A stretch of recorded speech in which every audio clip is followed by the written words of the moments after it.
Are you tired of your slow laptop or you want to throw it into the trash can? No, don't do that. We've got you covered. So let's take a look at your laptop's specs. As you can see, it's got a slow hard drive, limited RAM, and a processor that's struggling to keep up. But don't worry, we're going to fix all that.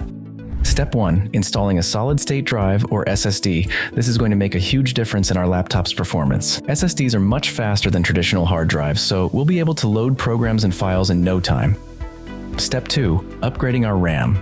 For example, your laptop only has 4 GB of RAM, which is barely enough to run Windows. By adding an extra 8 GB, we'll be able to run multiple programs at once without any slowdown.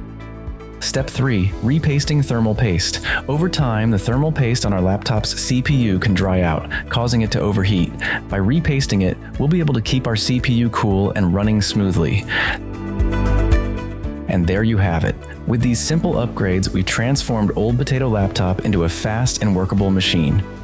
To recap, we've installed an SSD, upgraded our RAM, repasted thermal paste.